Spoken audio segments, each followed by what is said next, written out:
O céu sempre falou com a humanidade. Seja muito bem-vindo a mais uma jornada profunda e transformadora no canal Elevação da Consciência. Aqui, unimos espiritualidade com ciência, cosmologia, sabedoria ancestral, física moderna e os mistérios mais antigos da alma humana, para vivenciar não apenas informação, mas expansão da consciência. Porque, desde os primórdios, o céu sempre foi mais do que um teto de luzes no alto da noite.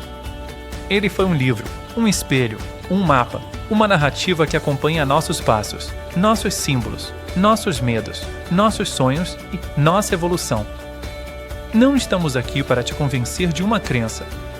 Estamos aqui para abrir uma porta para que você perceba por si mesmo. E, ao fazer isso, convidamos você a olhar o céu não como algo separado, mas como um espelho de quem você é e de quem você pode vir a ser. Constelações. Por que vemos desenhos no céu? Antes de falarmos de ciência avançada, espiritualidade cósmica ou mistérios antigos, existe uma pergunta simples e profunda que acompanha a humanidade desde que levantamos os olhos pela primeira vez. Por que vemos figuras no céu? Não pontos. Não apenas luzes, mas histórias. Muitas histórias. Leões, touros, águias, serpentes, peixes, virgens, gêmeos, civilizações separadas por oceanos, milênios e culturas completamente diferentes, olharam para o mesmo céu e viram padrões semelhantes. Isso não é coincidência. Desde as pinturas rupestres até os grandes impérios, o céu sempre foi mais do que um espaço físico. Ele foi espelho. Ele foi linguagem. Ele foi mensagem. Os povos antigos não viam o céu como algo distante. Eles viam o céu como continuação da vida. O que hoje chamamos de constelações, para eles eram mapas simbólicos da experiência humana. O leão representava força, liderança, coragem e identidade. O touro simbolizava estabilidade, fertilidade, sustentação da vida. A águia falava de visão elevada, consciência que observa de cima. A serpente representava transformação, cura, energia vital. Os peixes simbolizavam fé, sensibilidade, entrega ao invisível. Virgem falava de pureza, discernimento, cuidado com a vida. Gêmeos representavam dualidade, comunicação, integração de opostos. Essas figuras não surgiram porque alguém inventou. Elas surgiram porque ressoavam internamente. O céu funcionava como uma grande tela onde a psique humana projetava aquilo que era universal. Muito antes da psicologia moderna existir, os antigos já sabiam: o ser humano lê a si mesmo nas estrelas e no mundo. O céu não era apenas observado. Ele era interpretado. E aqui entramos em algo fundamental. O psiquiatra suíço Carl Jung trouxe para a psicologia moderna um conceito que ajuda a entender por que isso acontece, o inconsciente coletivo. Segundo Jung, além do inconsciente pessoal, formado por nossas experiências individuais, existe um nível mais profundo da psique humana, compartilhado por toda a humanidade. Nesse nível vivem os arquétipos. Arquétipos são padrões universais de experiência: o herói, a mãe, o sábio, o guerreiro, o curador, o traidor, o transformador. Eles aparecem nos sonhos, nos mitos, nas religiões e no céu. As constelações funcionam como arquétipos projetados no cosmos. Quando diferentes culturas olham para o céu e veem um leão, não é porque as estrelas formam um leão de forma objetiva. É porque o arquétipo do leão já existe dentro da consciência humana. O céu apenas ativa esse reconhecimento. Por isso, olhar para o céu sempre foi uma experiência espiritual. Não porque o céu manda algo para nós, mas porque ele desperta algo que já está dentro. Os antigos sabiam que o ser humano não estava separado do cosmos. Eles se viam como parte de um organismo maior. O céu sempre contou histórias, mas as histórias eram, na verdade, sobre nós. Cada constelação era uma lição. Cada ciclo celeste, um ensinamento. Cada movimento das estrelas, um reflexo de processos internos. Por isso, para essas civilizações, o céu não era silencioso. Ele falava em símbolos, falava em ciclos, falava em imagens que atravessam gerações. E talvez o erro moderno não tenha sido abandonar a observação do céu, mas esquecer como escutar. Hoje, sabemos mais sobre distâncias, massas e espectros de luz, mas sabemos menos sobre significado. O céu foi reduzido a objeto, quando, por milênios, ele foi relação e espelho. Porque, intuitivamente, sempre soube que há uma ligação profunda entre consciência e cosmos. Talvez as estrelas nunca tenham sido apenas estrelas. Talvez sempre tenham sido símbolos vivos. E talvez, ao longo da história, o céu nunca tenha parado de falar, apenas nós paramos de ouvir. E se isso for verdade, então a pergunta que fica não é apenas o que há lá fora, mas algo muito mais íntimo. O que o céu desperta dentro de você quando você olha para ele? As eras astrológicas e os grandes ciclos da consciência. Existe um movimento no céu que a ciência conhece muito bem, mas que poucas pessoas conectam à história da consciência humana. Ele se chama a precessão dos equinócios. Do ponto de vista astronômico, é um fenômeno real, mensurável e aceito. A Terra não gira como um peão perfeitamente estável. Ela oscila lentamente em seu eixo, descrevendo um grande círculo no céu ao longo de aproximadamente 26 mil anos. Esse movimento faz com que, a cada cerca de 2.160 anos, o ponto do equinócio da primavera mude de constelação no pano de fundo do céu. Isso não é crença. É astronomia. O que as civilizações antigas fizeram, e fizeram muito bem, foi observar esse ciclo e interpretá-lo simbolicamente, porque perceberam algo profundo. Quando o céu muda de símbolo, a consciência humana muda de tom. Ao longo da história, diferentes eras foram associadas a diferentes arquétipos dominantes. Era de touro, fertilidade, agricultura, culto à terra. Era de Áries, guerra, conquista, impérios e força. Era de peixes, fé, sacrifício, redenção, devoção. Era de Aquário, consciência coletiva, fraternidade, conhecimento, liberdade. Essas eras não mandam nos seres humanos. Elas criam um campo simbólico, um clima psíquico coletivo, onde certos valores se tornam mais predominantes. A Era de Peixes e o símbolo do peixe. Durante cerca de 2000 anos, a humanidade viveu sob a influência simbólica da Era de Peixes. E isso aparece de forma clara na história. O peixe como símbolo central do cristianismo primitivo. Jesus multiplicando peixes. Discípulos pescadores. A frase, eu vos farei pescadores de homens. Peixe simboliza fé, entrega, sacrifício, salvação pela devoção. A mensagem central desse período foi: a redenção vem pela fé e pelo sacrifício. Essa consciência elevou muitos corações, mas também sustentou estruturas de culpa, submissão e medo quando mal interpretada. Existe uma passagem extremamente simbólica e pouco explorada nos evangelhos. Quando Jesus envia seus discípulos para preparar a Páscoa, ele diz algo muito específico. Ao entrarem na cidade, vocês encontrarão um homem carregando um cântaro de água. Sigam-no. Isso pode parecer apenas um detalhe narrativo, mas simbolicamente é poderosíssimo. Na linguagem astrológica e simbólica, peixes representado por peixes. Aquário representado por um homem derramando água de um vaso. Ou seja, Jesus aponta para o fim do tempo dos peixes e o início do tempo das águas. Não como previsão mística literal, mas como linguagem simbólica de transição de consciência. Como se dissesse, o tempo da fé cega se encerra. Vem um tempo de consciência compartilhada. Aquário não fala de um salvador externo. Fala de responsabilidade interna. Simboliza fraternidade, conhecimento acessível, redes humanas, consciência do todo, quebra de hierarquias rígidas. É a era em que a informação se descentraliza, as pessoas questionam narrativas impostas, a espiritualidade deixa de ser controle, a consciência coletiva desperta. Não é sobre abandonar a fé. É sobre integrá-la à consciência. A história humana segue ritmos maiores. Nada disso precisa ser visto como crença religiosa ou astrológica literal. Pode ser visto como leitura simbólica do tempo. Assim como as estações moldam a vida na Terra, os grandes ciclos do céu parecem moldar o clima psicológico e espiritual da humanidade. E aqui nasce uma percepção silenciosa.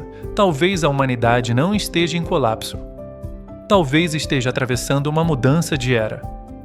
A humanidade muda junto com o céu. E o céu, ao que tudo indica, sempre falou conosco. Jesus, o céu e as estrelas. Quando olhamos para a história de Jesus apenas através de dogmas, vemos uma religião. Mas quando olhamos com profundidade espiritual, vemos algo muito maior. Vemos uma consciência que falava tanto ao coração humano, quanto ao mistério do cosmos. Uma das frases mais profundas atribuídas a Jesus diz: "Na casa de meu pai há muitas moradas." Durante séculos, essa frase foi interpretada apenas como um símbolo espiritual do pós-vida. Mas, e se ela for mais ampla? Muitas moradas pode significar múltiplos níveis de consciência, múltiplas dimensões da existência, múltiplas formas de vida, múltiplos planos de realidade. Jesus não dizia que a criação era pequena. Ele dizia exatamente o contrário. O universo do Pai é vasto. Essa fala não gera medo. Ela gera expansão. O nascimento de Jesus não é descrito como um evento comum. Ele é marcado por um sinal no céu. Uma estrela que se move, que chama atenção, que guia. A chamada Estrela de Belém. Independentemente de como ela foi interpretada ao longo do tempo, conjunção planetária, fenômeno astronômico raro ou símbolo espiritual, o ponto essencial é este: o céu participa do nascimento de Jesus. A narrativa não começa na Terra. Ela começa acima. Os chamados reis magos não eram reis no sentido político. Eles eram estudiosos do céu, astrólogos, astrônomos, sábios das estrelas. Homens que observavam os movimentos celestes e compreendiam seus significados simbólicos. Eles não seguiram um dogma. Seguiram um sinal cósmico. Isso é profundamente revelador. O nascimento de Jesus foi reconhecido por quem lia o céu. Maria e o encontro com o céu. Os relatos bíblicos descrevem que Maria recebe a visita de um anjo, um mensageiro que vem do céu. Não apenas para informar, mas para preparar a consciência. Independentemente da leitura literal ou simbólica, há algo essencial aqui. A concepção de Jesus é apresentada como um evento de origem superior. Não no sentido de exclusão humana, mas no sentido de integração entre céu e terra. O nascimento de Jesus não separa o divino do humano. Ele os une. Talvez uma das maiores chaves do ensinamento de Jesus esteja nesta afirmação: o reino dos céus não vem de modo visível. O reino de Deus está dentro de vós. Aqui, Jesus desmonta completamente a ideia de um céu distante. Ele não aponta apenas para cima. Ele aponta para dentro. Mas observe algo sutil. Jesus fala do reino dos céus dentro, e também fala do reino dos céus como algo maior que um mundo material. Ou seja, o céu está dentro, e o céu também é maior que nós. Consciência interna e cosmos externo não são opostos. São espelhos. Quando retiramos os filtros dogmáticos, Jesus surge como algo extraordinário, não apenas um líder religioso. Não apenas um símbolo moral. Não apenas o mestre do amor. Mas uma consciência que compreendia a unidade entre céu, terra e ser humano. Ele falava de amor como lei universal, perdão como reorganização interna, fé como alinhamento, presença como poder real. Ele não falava contra o céu. Ele falava a partir dele. Por que isso importa agora? Porque estamos vivendo um tempo em que o céu volta a chamar atenção, a ciência volta a olhar para o cosmos com humildade, a espiritualidade começa a amadurecer. E talvez, apenas talvez, Jesus estivesse apontando para um despertar que levaria séculos. Um tempo em que o ser humano perceberia que não está separado do universo, não está isolado na criação, não está sozinho na casa do Pai. Não é mais só informação. É reconhecimento. Civilizações antigas e os seres das estrelas. Se apenas uma civilização tivesse falado das estrelas como origem, poderíamos chamar de mito. Se fossem duas, poderíamos chamar de coincidência cultural. Mas quando povos separados por continentes, oceanos e milênios contam histórias semelhantes, já não estamos diante de acaso. Estamos diante de um padrão planetário. Um mesmo céu, muitas culturas, a mesma narrativa. Egípcios, maias, incas, astecas, aborígenes australianos.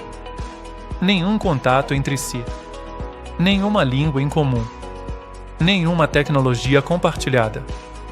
E ainda assim, todos falam de seres vindos das estrelas, conhecimentos trazidos do céu, ciclos cósmicos ligados à consciência, humanidade como parte de algo maior.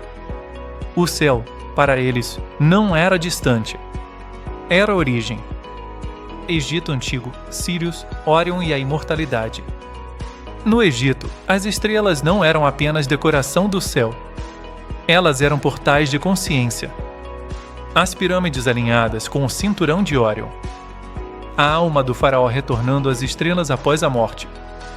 Sírios marcando o renascimento do Nilo e da vida. Para os egípcios, a vida não começava na Terra e não terminava nela. Sírios era a estrela da renovação, Órion, o símbolo da eternidade. O céu era um mapa da alma. Maias, calendários cósmicos de precisão impossível. Os maias não apenas observavam o céu. Eles o compreendiam em ciclos profundos. Calendários que mediam o tempo em milhares de anos. Conhecimento preciso de eclipses, solstícios e equinócios. Ligação direta entre ciclos cósmicos e consciência humana. O tempo, para os maias, não era linear. Era vivo. Eles diziam que o céu ensinava, quando uma era terminava e outra começava. Incas, o povo das estrelas. Para os incas, os ancestrais vieram do céu. Eles falavam de seres luminosos, instrutores celestes, sabedoria recebida de cima. A Via Láctea era chamada de Rio Sagrado. E certas constelações não eram vistas pelas estrelas, mas pelos espaços escuros entre elas. Isso revela algo profundo. Eles observavam o invisível, não apenas o visível. Astecas, deuses que desceram do céu. Entre os astecas, muitos deuses não nascem na terra. Eles descem. Quetzalcóatl, a serpente emplumada, vem do céu trazendo conhecimento, organização social, consciência. Ele não é um conquistador. É um instrutor. E parte com a promessa de retorno.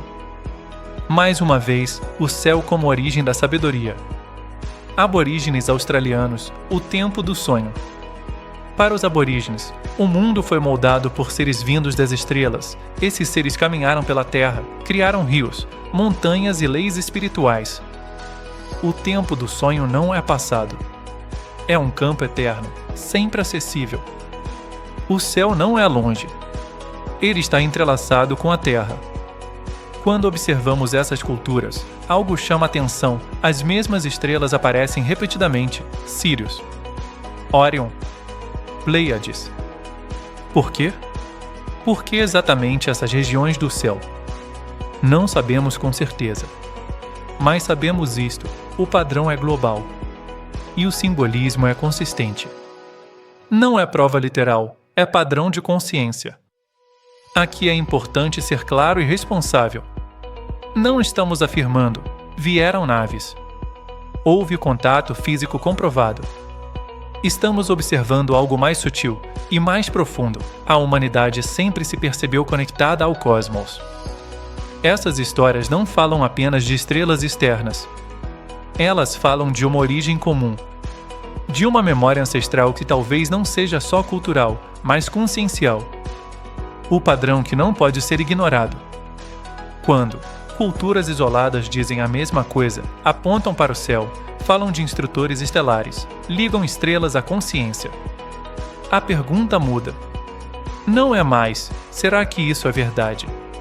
Mas, o que essas narrativas estão tentando nos lembrar? Isso não é sobre religião.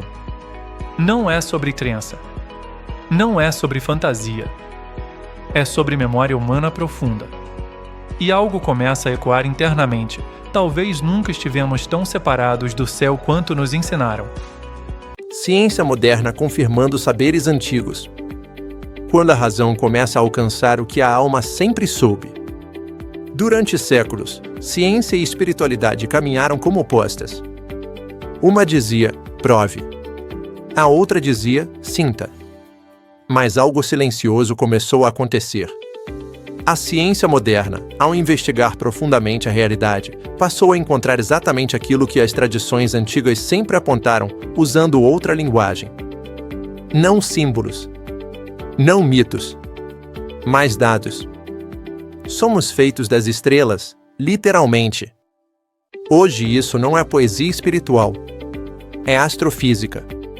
Todos os elementos que formam o corpo humano, carbono, oxigênio, cálcio, ferro, foram forjados no interior de estrelas antigas. Antes de existir Terra, before de existir vida, before de existir humanidade, já existíamos como matéria estelar. A ciência chama isso de nucleossíntese estelar. As tradições antigas chamavam de origem celeste. Duas linguagens. A mesma verdade. Ritmos biológicos ligados ao céu. O corpo humano não funciona isolado. Ele responde ao cosmos. O Sol regula nossos ritmos circadianos. A Lua influencia ciclos hormonais e comportamentais. Estações afetam humor, energia e imunidade.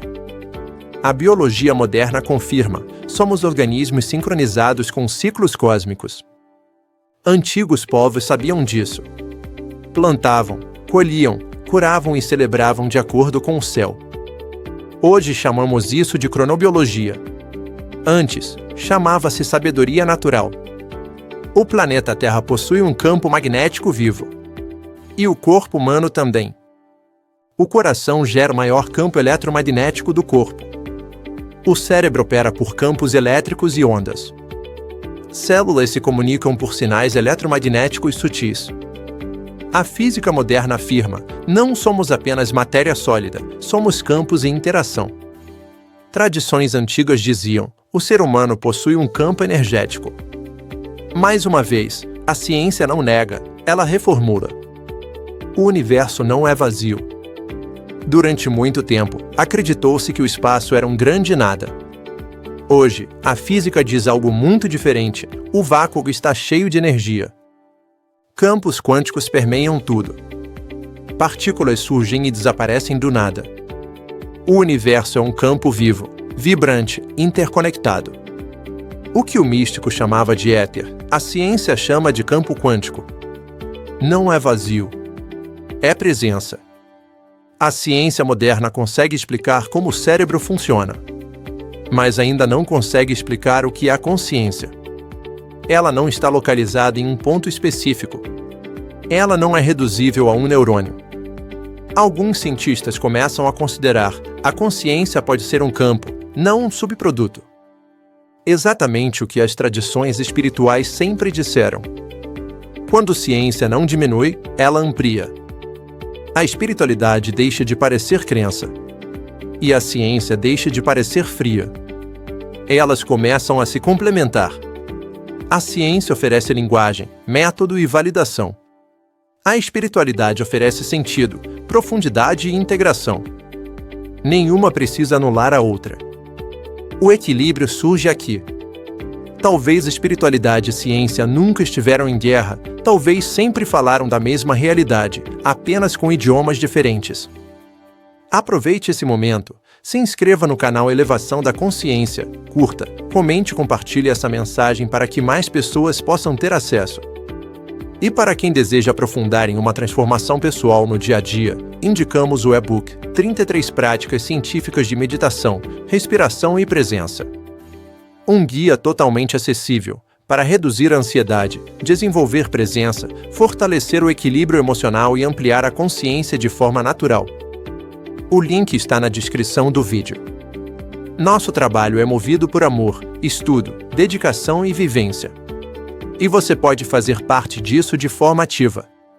Você pode nos ajudar financeiramente, doando ou patrocinando, assim nos mantemos trabalhando 100% voltado ao canal com o objetivo de incluir programações diárias para elevação da consciência.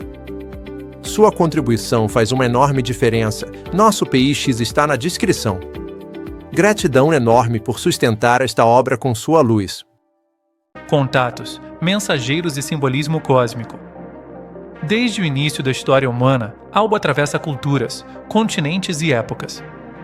Relatos de mensageiros vindos do céu. Eles aparecem com nomes diferentes, formas diferentes, linguagens diferentes, mas cumprem funções muito semelhantes. Anjos, deuses, mensageiros.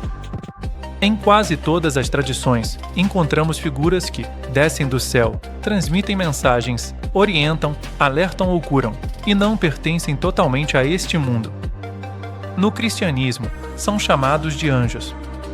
Na Grécia Antiga, deuses e semideuses. No Egito, seres luminosos ligados às estrelas. Em culturas indígenas, espíritos do céu ou do alto. No xamanismo, guias e aliados espirituais. A pergunta não é quem estava certo, mas sim, por que a mesma estrutura simbólica aparece em todos os lugares? O ser humano antigo não possuía linguagem científica. Não falava em dimensões, campos ou frequências. Ele falava em símbolos. Quando algo vinha do céu, era chamado de celestial. Quando transmitia conhecimento, era chamado de um mensageiro. Quando irradiava poder ou luz, era chamado de divino. Símbolo não é mentira. É tradução. Tradução de algo que ainda não pode ser explicado literalmente. Visões, sonhos e experiências místicas. Milhões de pessoas, ao longo da história, relataram sonhos vívidos com seres luminosos, visões durante estados alterados de consciência, encontros que transformaram suas vidas, mensagens recebidas em silêncio profundo. Essas experiências ocorrem em meditação, em oração, em estados de quase morte, em rituais ancestrais, em momentos de grande abertura emocional. A ciência moderna já reconhece, a mente humana pode acessar estados ampliados de percepção. A pergunta permanece aberta: essas experiências são apenas internas? Ou a mente é uma interface que capta algo maior? O céu como origem do outro. Reparem algo curioso. Quando o ser humano tenta falar do que é maior que ele olha para o céu. Não para baixo. Não para dentro da terra. Para cima. O céu sempre foi associado a origem, transcendência, mistério e orientação.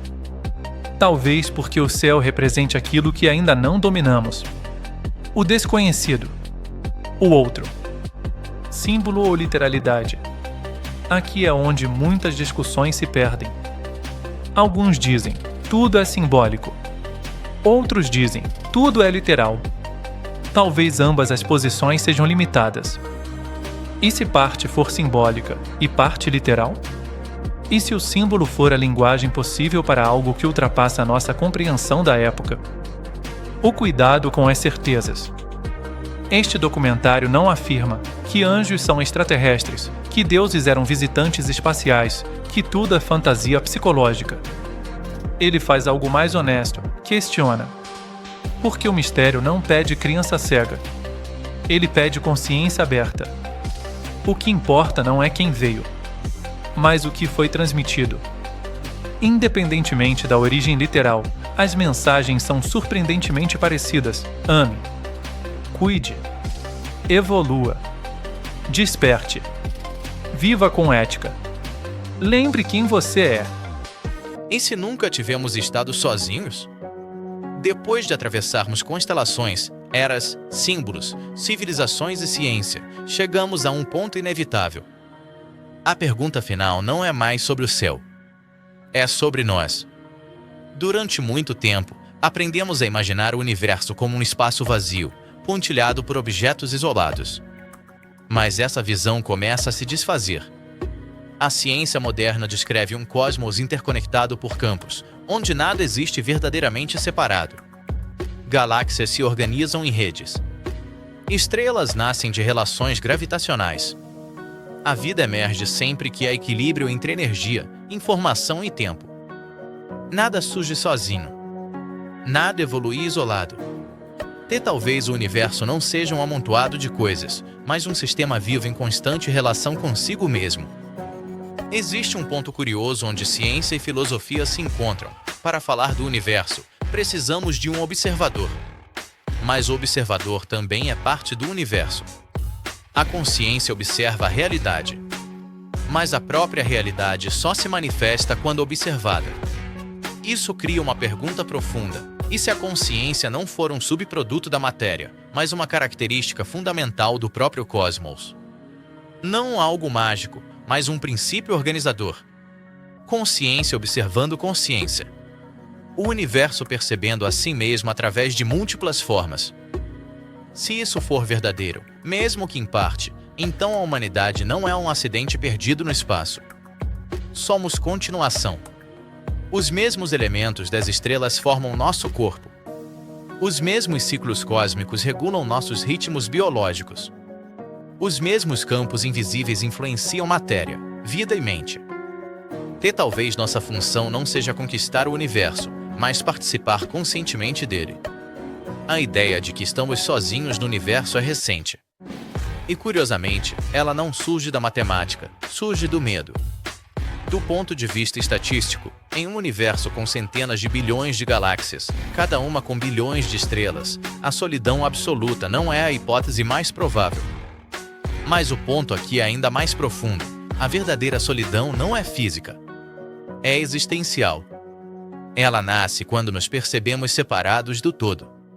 Quando perdemos o senso de pertencimento cósmico. Quando a consciência se enxerga isolada.